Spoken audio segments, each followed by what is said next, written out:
স্বাগত অন্য পক্ষে আপনাদের সাথে আছি আমি ইশরাত জাহান উর্মি। নারীর অধিকারের সংগ্রাম আর নিরন্তর মর্যাদা প্রতিষ্ঠার বিভিন্ন দিক নিয়ে এই অনুষ্ঠানে কথা বলি। নারীর সাফল্য ব্যর্থতা, এই সমাজে নারীর এগিয়ে যাওয়ার প্রতিবন্ধকতার ধরন আর সেই প্রতিবন্ধকতা পেরিয়ে সমতার লক্ষ্যে নারীর অপ্রতিরোধ এগিয়ে যাওয়ার প্রচেষ্টাকে তুলে ধরি আমরা। নারী নির্যাতনের মহামারী পর্যায়ে চলে গেছে, এ কথা বলছেন খোদ নারী ও শিশু বিষয়ক উপদেষ্টা। গত কয়েক মাসের পরিসংখ্যানে দেখা যাচ্ছে ফেব্রুয়ারি মাসে 57, মার্চে 132, এপ্রিলে 111, মে মাসে 86, জুনে 363টি ধর্ষণ সহ নারী নির্যাতনের বিভিন্ন ঘটনা ঘটেছে। নতুন বাংলাদেশে নারীর প্রতি সহিংসতার যে ধরন, এর কারণগুলি কি, তাই খুঁজে দেখার চেষ্টা করব আজকের অনুষ্ঠানে। নারী নির্যাতনের মহামারী কেন, এই বিষয়ে আজকের আলোচনায় আজ আমার সাথে স্টুডিওতে আছেন জাহাঙ্গীরনগর বাংলাদেশ মহিলা পরিষদের যুগ্ম সাধারণ সম্পাদক সীমা মুসলিম এবং আছেন জাহাঙ্গীরনগর বিশ্ববিদ্যালয়ের নৃবিজ্ঞান বিভাগের সহযোগী অধ্যাপক ডক্টর স্নিগ্ধা রেজওয়ানা। আপনাদের দুজনকেই স্বাগত এই অনুষ্ঠানে।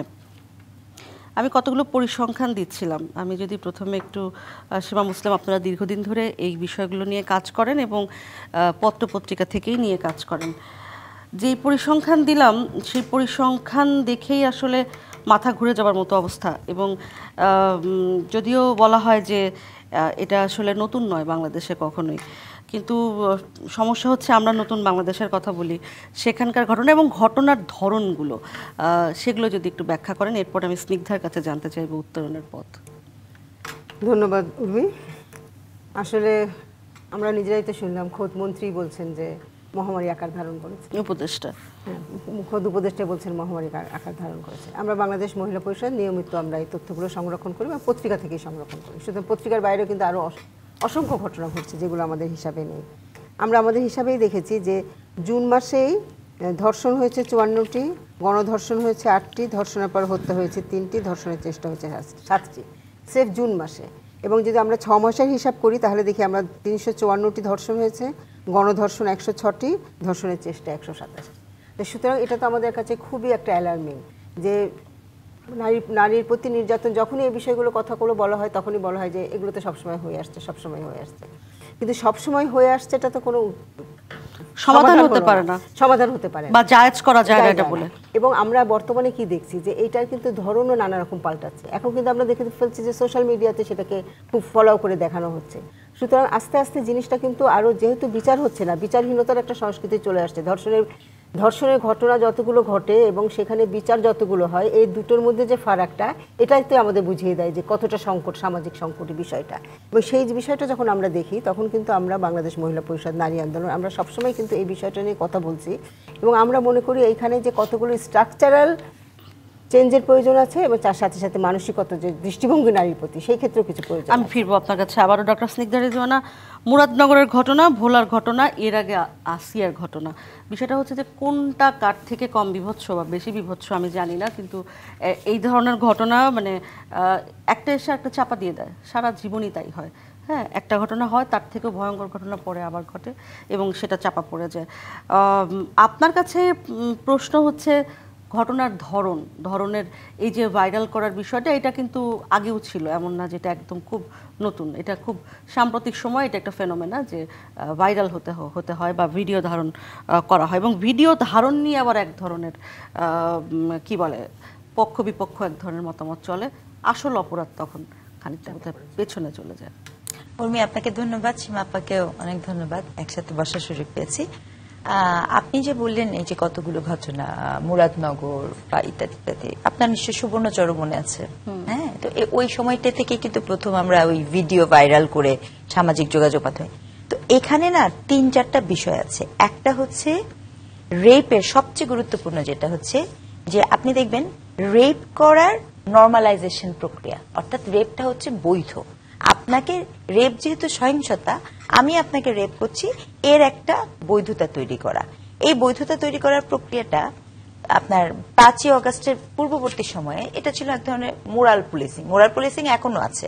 মানে অর্থাৎ আপনি দেখবেন যে যখন পোশাক ছোট দেখে উনি তো রেপ হবেই, ওনার চরিত্র ভালো না, এই ধরনের একটা ব্যাপার। 5ই অগস্টের পরে এটা যেটা হয় সবসময়, আপনার ওই যে যুদ্ধ, ব্রাউন মিলারের বই আছে অ্যাগেইনস্ট আওয়ার উইল, তো ওই যে যুদ্ধ বিধ্বস্ত জায়গায় ফ্রাজাইল প্রতিষ্ঠানে নারী টার্গেট হয় তখন অ্যাকচুয়ালি মবের থেকেও গুরুত্বপূর্ণ, তখন যেটা হয় মোরাল পুলিশিং থেকে তাকে টার্গেট করা হয় মব ভায়োলেন্সের শিকার হিসেবে। অর্থাৎ সে এখানে একটা ওয়েপেন হিসেবে ব্যবহার হয় যখন আপনার সোসাইটিতে এই ধরনের জিনিসপত্র হচ্ছে, ক্লাসটা আরো বেশি হবে এবং আপনার কিছু বলার থাকবে না। আপনি খেয়াল করে দেখবেন যে এখানে একজন, এই যে লাস্ট যে ঘটনা, এখানে একজন সুদের ব্যবসায়ী বেরোয় আসলো, তিনি সুদ নিতে যাচ্ছেন, তার আপন ভাই আবার ভিডিও করতে গেল, আবার সেটার সাথে যুক্ত হলো পলিটিক্যাল ফ্রেমিং। ভোলার ঘটনা যদি দেখেন, চাঁদাবাজির কারণে হ্যাঁ, মানে পুরুষটিকে নগ্ন করে নির্যাতন করা হলো এবং তার স্ত্রীকে ধর্ষণ করা। তার মানে এখানে দেখেন, এখানে কি হচ্ছে, শুধু কিন্তু ব্যাপারটা এখন আর রেপের সাথে কানেক্ট হচ্ছে তা না, এর প্রত্যেকটার সাথে দেখবেন আপনি আরেকটা জিনিস কানেক্ট করতে পারছেন। তো এই যে বিষয়গুলাটা, এইটার সাথে আরেকটা যুক্ত আছে, সেটার নাম হচ্ছে আপনার যে আসিয়ার যে ঘটনাটা। এই পুরো বিষয়ের মূল প্রক্রিয়া থাকে হচ্ছে 3টা। এক, যিনি নারী ভিকটিম, তার রেপের দিক থেকে আপনার মনোযোগ যখন আমি সরিয়ে ফেলি, তখন এই যে প্রশাসনিক দুর্বলতা, অন্যান্য ক্ষেত্রে নয়, আপনি সত্যিকার অর্থে পলিটিক্যাল যে দুর্বলতা থাকে সেটাকে ঢাকতে পারেন, নানাভাবে ঢাকতে পারেন, কিন্তু যখন রেপের মতো জিনিস হয় তখন সেটার প্রশাসনিক দুর্বলতা খুব স্পষ্ট। তো এই জন্য তারা কি করে, এটাকে ঢাকার জন্য পলিটিক্যাল রূপ দেয় না, উস্কায় দেয় যে আমি যে, আমার যে আইন শৃঙ্খলা বাহিনী দুর্বল, আমি যে নারীর নিরাপত্তা দিতে পারছি না, আমি যে বিচার করতে পারছি না। আসিয়ার বিচার রায় হয়েছে শুনেছি আমরা, কিন্তু রায় হয়ে সেটা যে এখনো কার্যকর হয়নি। এই বিষয়গুলো নিয়ে আপনি কথা বলার আগেই সবচেয়ে গুরুত্বপূর্ণ বিষয় হচ্ছে আমি এটাকে এমন একটা রূপ দিয়ে দিব যে এখানে আমার কোনো সমস্যা নেই, এটা হচ্ছে ওই নারীর সমস্যা, নাইলে ওই এলাকার পলিটিক্যাল লোকজনের সমস্যা। কারণ রেপ হওয়াটা, এই পুরুষ, ক্ষমতাশীল পুরুষ, তারা মনে করে কখনো এটা আমাদের সমস্যা। একটা শব্দ বলছিলেন স্নিগ্ধারের জন্য, যে ফ্রাজাইল একটা সিচুয়েশন যখন থাকে, ফ্রাজাইল সিচুয়েশন কি এখনো শেষ হয়নি? 10 মাস পার হয়ে গেছে, নতুন সরকার তারা দায়িত্ব নিয়েছেন, বা এই বিষয়গুলো বলে যে এখনো পরিস্থিতি আসলে হাতের নাগালে নয়, ইত্যাদি ইত্যাদি, এবং ঘটনাগুলোর ধরন যেটি বলছিলেন স্নিগ্ধা, যে পলিটিক্যাল একটা চেহারা এবং সেই সাথে সেটাকে চাপা দেওয়ার প্রচেষ্টার ধরনটা কি, সেই ধরনগুলো একই রকম, সেটা যদি বলেন একটু। হ্যাঁ, যে জিনিসটা স্নিগ্ধা বললো, আসলে বিষয়টা তখন আলটিমেটলি দাঁড়ায় কি, যে মেয়েটাকে ব্লেমিং করাটাই হচ্ছে সবকিছু মিলে, মেয়েটাকে পলিটিক্যাল, মেয়েটাকে ব্লেমিং করবে, সেটা পলিটিক্যাল। এই যে তখন মুরাদপুরের ঘটনাটা কি হলো, যে একটা সবচেয়ে সুবিধা, যদি হাজবেন্ড বাইরে থাকে প্রবাসী, সাথে সাথে পরকীয়ার কারণে এটা হয়েছে, সেটা তাদেরই সম্পর্ক।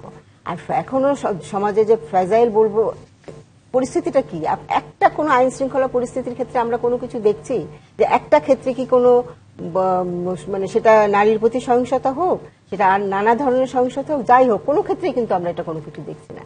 এবং এটা বলাটা কতটুকু উচিত হবে আমি জানি না। মব তো আমরা সবসময় শুনে এসেছি ভায়োলেন্স, মব জাস্টিস শব্দটা দিয়েই তো আমরা বিচারে, যদি আমি মবের মাধ্যমে যদি আমি বিচার করি, তাহলে সেই বিচারটা কি হয়, সেটাই তো হচ্ছে। এবং নারীকে এখনো পর্যন্ত আমরা যে জিনিসটা দেখি, যে আলটিমেট এটা হচ্ছে একটা নারী ইস্যু, এবং তার সাথে হচ্ছে পলিটিক্যাল, তার সাথে স্থানীয় বিভিন্ন কি বলবো, বিভিন্ন যে পরস্পরের মতবিরোধ আছে, বিভিন্ন স্থানীয় যে বিভিন্ন সমস্যা, সেইগুলোর সাথে যুক্ত করে, ওটা কিন্তু তখন দেখা যায় না নারীর প্রতি সহিংসতাটা যে একটা মূল বিষয় ছিল, সেই বিষয়টা থেকে কিন্তু আমরা অনেক দূর সরে আসি, যেমন অন্যান্য বিষয়গুলো কিন্তু প্রাধান্য পেয়ে যায়। তার ফলে যে সহিংসতার বিচারটা কিন্তু কোনো আসতেছে না, ধর্ষণের ক্ষেত্রে কোনো কিছু। এমনিতেই তো ধর্ষণে নানা রকম আইনের সংজ্ঞার গাফিলতি আছে, পারপিটরকে কোনো প্রমাণ করতে হয় না, ভিকটিমকে এখনো প্রমাণ করতে হয় যে আমি ধর্ষণের শিকার হয়েছে, এগুলো তো আইনের নানা রকম দুর্বলতা রয়েছে। তারপরেও কিন্তু এই জিনিসগুলো আলটিমেটলি নারীকে আর বিচারের সম্মুখীন হতে হয়। স্নিগ্ধা, আবারও একটু ধরন নিয়ে কথা বলতে চাই, কেন যে আপনার কাছে কি মনে হয় যে ধরনের কোনো পরিবর্তন হয়েছে নাকি একই রকম আছে? আর এখানে যদি আমি একটু আরেকটা প্রশ্ন আপনাকে করি, সবসময় তো আমরা রাষ্ট্রের কথা বলি এবং একই সঙ্গে বলি যে মানসিকতার পরিবর্তন করতে হবে। আপনার কি মনে হয় যে এই মানে অব্যাহতভাবে যে নারী বিদ্বেষ ছড়ানো হয়েছে, সেটা কি একটা বড় কারণ কিনা এই ধরনের ঘটনার? এখানে অনেক বড় ঘটনা যখন আপনি একজন, আমরা জানি যে ধর্ষক একদিনে তৈরি হয় না, প্রক্রিয়ার মধ্যে দিয়ে তৈরি হয়। আপনি এখানে যে অ্যাবিউজ করে, তাকে কমপ্লেন হয়, তারপরে তাকে থানা থেকে যে বের করে নিয়ে এসে পাগড়ি পরায় দেন, সম্মানিত করেন, গ্রন্থ ধরায় দেন, এটা যখন দেখে তখন সে মনে করে এটা আমার নৈতিক দায়িত্ব, আমি ভীষণ ভালো কাজ করেছি। এই জিনিসটা হচ্ছে সে মনে করে যে আমাকে শুধু শুধু হ্যারাস করা হলো, হ্যারাস করা হলো না, সে মনে করে যে সে হচ্ছে এটা ভালো কাজের জন্য সেই করেছে এবং সে একটা হিরোইজমে ভোগে। এই হিরোইজম তাকে পুশ করে টু বিকাম রেপিস্ট অর যে আমি একটা নির্যাতক, দুটার একটাতে সে কিন্তু এই জিনিসটা প্রতিষ্ঠা করে। এটা হচ্ছে একটা বিষয়, এটা উৎসাহিত করে। আপনি খেয়াল করে দেখবেন এখানে ওই যে আপনার মনে আছে যে লঞ্চের মধ্যে দুটো মেয়েকে পিটালো। আমরা জানি যে প্যাট্রিয়ার্কি কোনো বায়োলজিক্যাল বিষয় না, নারী পুরুষ সবাই ধারণ করে। পরে কি বলছে যে আমি তাদের রক্ষাকর্তা, ওই রক্ষাকর্তা থেকে তো সে বেরোয়নি এবং তাকেও কিন্তু আবার আপনি দিয়ে দিয়েছেন, মানে জামিন দিয়ে দিয়েছেন এবং তাকেও একইভাবে ফুলের মালা দিয়ে বরণ করে নেওয়া হয়েছে। বরিশালে একটা মেয়ে পাতলা জামা পরার কারণে, মানে একটু স্বচ্ছ জামা ছিল, স্বচ্ছ জামা পরার কারণে, এবং সেখানে আবার কি হলো সব নারীদেরকেই তাকে কিন্তু নারীরা ঘিরে ধরলো, যেটা আমি বলছি বায়োলজিক্যাল না। সোসাইটি ভীষণ রকমের একটা র্যাডিক্যাল একটা রাইজিং গ্রুপের কাছে কুক্ষিগত হয়ে যাচ্ছে, যে কুক্ষিগতের প্রধানতম টার্গেট হচ্ছে নারী। আমি ফিরবো, এটুকু থাকুক, আমি ফিরে এসে আবার আলোচনায় ফিরছি। অন্যপক্ষে একটা বিরতি, এবার সঙ্গে থাকুক। স্বাগত অন্যপক্ষে। আজ অন্যপক্ষের আলোচনার বিষয় নারী নির্যাতনের মহামারী কেন। সীমা মুসলিম যেটি বলছিলেন ডক্টর স্নিগ্ধারের জন্য, যে একটা র্যাডিক্যাল গোষ্ঠীর হাতে আসলে অনেক কিছু চলে গেছে, সেই জায়গা থেকে যদি শুরু করি, এটা কি মনে করেন যেটা অন্যতম কারণ? অন্যতম একটা প্রধান কারণ তো বটেই, কেননা ধরেন নারীর প্রতি বিদ্বেষ, হয়তো বলবে যে নারীর প্রতি বিদ্বেষ, নারীকে নানা রকম ভাবে কথা বলা বিভিন্ন সময় হচ্ছে, কিন্তু এই সময়ে নারীর প্রতি বিদ্বেষ এবং নারীকে মর্যাদাহানি করে যে ধরনের কথাবার্তা আমাদের সোশ্যাল মিডিয়া, এবং এখানে এখন একটা বিষয় বিশেষভাবে বলতে হবে যে আমাদের সোশ্যাল মিডিয়া কিন্তু এই নারীর প্রতি সহিংসতা করার ক্ষেত্রে একটা বড় ভূমিকা পালন করছে। কারণ আমরা দেখতেছি সোশ্যাল মিডিয়ার জিনিসগুলো যেভাবে আসছে, প্রতিটা নারীকে কিন্তু এখানে হেয় করা হচ্ছে, মর্যাদাহীন করা হচ্ছে, বিদ্বেষ রচনা করা হচ্ছে, এবং তার ফলে কিন্তু হচ্ছে মোরাল পুলিশিংটা যেন খুবই একটা ইম্পর্টেন্ট ইস্যু হয়ে গেছে সমাজের মধ্যে। এবং যে কোনো ইস্যুতেই কিন্তু সকলের একটা মনে হয় কথা বলার অধিকার হয়ে গেছে, নারীকে নিয়ে কোনো একটা কথা বলা, তার সে পোশাক নিয়ে হোক, তার চলাফেরা নিয়ে হোক, তার কোথায় গেল সেটা নিয়ে হোক, প্রত্যেকটা জিনিসের কথা। অতীতে হয়তো এগুলো ছিল, অনেকেই বলবো অতীতেও তো ছিল এগুলো, কিন্তু অতীতের চেয়ে এখন কিন্তু এটা অনেক ব্যাপক হারে বৃদ্ধি পেয়েছে। এবং সেখানে কিন্তু ওই যে নারীর প্রতি যে একটা দৃষ্টিভঙ্গি, আমরা বলি হয়তো যে নারীর প্রতি একটা দৃষ্টিভঙ্গি, এটা তো বলতে বলতে হয়তো একটা ক্লিশে হয়ে গেছে যে সামাজিকভাবে একটা পুরুষতান্ত্রিক দৃষ্টিভঙ্গি, কিন্তু সেই দৃষ্টিভঙ্গিটা এখন কিন্তু আরো ন্যাক্কারজনকভাবে এবং খুবই খোলাখুলিভাবে যে জিনিসটা হচ্ছে, সেটা কিন্তু নারীর প্রতি একটা সহিংসতা বৃদ্ধি একটা বড় কারণ মনে হচ্ছে। আমি এখানে একটা কথা খালি একটু বলে নিই, আমরা কিন্তু মহিলা পরিষদ প্রতি বছরের যে একটা মানে নারী নির্যাতন চিত্র, তার একটা ছোট্ট প্রতিবেদন করি, এবং সেখানে সবচেয়ে বড় লক্ষণীয় যে জিনিসটা আমরা দেখছি, গত 22, 23, 24, 25টা তখন হয়নি, 24 পর্যন্ত এখানে পারপিটররা হচ্ছে ইয়াং, ভিকটিমে হচ্ছে ইয়াং, 15-র নিচে কন্যারা আর কি, কন্যা নারী আমরা আলাদা করি। সেটাও তো কতটা বড় একটা অ্যালার্মিং বিষয় যে উভয় ক্ষেত্রে কিন্তু আমরা দেখছি যে তরুণরাই কিন্তু এই ক্ষেত্রে। আমি একদমই যে আপনার পুরুষতান্ত্রিক সমাজ, পুরুষতান্ত্রিক দৃষ্টিভঙ্গি ইত্যাদি ইত্যাদি, যেটিকে শব্দটাও বললেন সীমা মুসলিম, যে ক্লিশে হয়ে গেছে, এর বাইরে গিয়ে আমার মনে হয় যে আমরা কি সমাধানের পথটা আসলে কিভাবে খুঁজতে পারি? মানে আমার আসলে খুবই হতাশ লাগে, আমি জানি না যে এতদিন এত কথা বলার পরেও সেই একই জায়গায় ঘুরপাক খাওয়া। না, আমি কিন্তু আজকে আপনার আলাপের প্রথমে একটা কথা বলেছি যে এই পুরো ব্যাপারটা কিন্তু শুধু প্যাট্রিয়ার্কির সাথে কোনোভাবেই ইনভলভ না। একটা রাষ্ট্রের যে পলিটিক্যাল পার্টি থাকে, তার যেই থাকে, স্টেক থাকে, যে আমি কি করতে চাই। আপনি বলেন তো 2019 সাল থেকে মিল ব্যাংকটা বন্ধ, তার হাইকোর্টের রিট হয়েছে, এটা তো 2025 সাল। তাহলে কেন আমার রাষ্ট্রে মিল ব্যাংকের মতো একটি প্রতিষ্ঠান সেটা হবে না? এটা তো severely connected with some sentimental issue as well. এটা নিয়ে আপনার রাজনীতি করা হচ্ছে। আপনার নারী উন্নয়ন নীতি বলেন, নারী কমিশন বলেন, বলার সাথে সাথে যে ঝাঁপিয়ে পড়া 12টা কমিশন। আমি গতদিন একটা টকশোতে বলেছি, রাস্তার কোনো কমিশন নিয়ে কোনো কথাবার্তা যে ঝালমুড়ি বিক্রি করেন তিনি, তাকে জিজ্ঞেস করবেন কমিশন সম্পর্কে, উনি একটা কমিশনের নাম জানেন, তার নাম নারী কমিশন।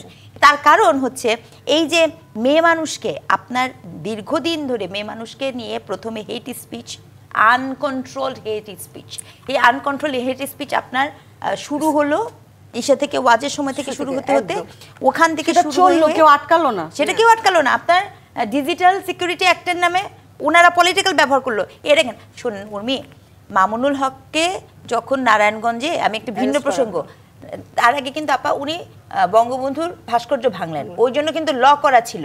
ওনাকে কিন্তু ওই তৎকালীন এত ক্ষমতাবান নারী তাকে না ধরে কোথায় উনি কোন নারীকে নিয়ে গেল, সেটা আমরা সবাই প্রতিবাদ করেছিলাম, এবং ওটাও কিন্তু এক ধরনের মোরাল পুলিশিং, রাইট? অবশ্যই। কাজেই এই যে প্রক্রিয়াটা, মানে তাকে পলিটিক্যালি ডিল করতে না পেরে, হ্যাঁ আপনি পলিটিক্যালি যখন ডিল করতে পারছেন না তখন আপনি করছি না, এবং ওই সময়ও আপনি ব্যবহার করছেন সেই নারীর বয়ানকে, নারীর বয়ানকে তাকে ব্যবহার করছেন। এই প্রক্রিয়া চলতে চলতে আজকে এখানে এসে দাঁড়িয়েছি আমরা। আপনার কোনো একটা গোষ্ঠী এসে তারা বলে, এমন লোককে আপনি দেখবেন মানে রাজনৈতিক দল যে তিনি আপনার নারী সাংবাদিক দেখলে তার চেহারা ঘুরিয়ে দেন, ওখানে বসেন না, তার চেহারা দেখেন না।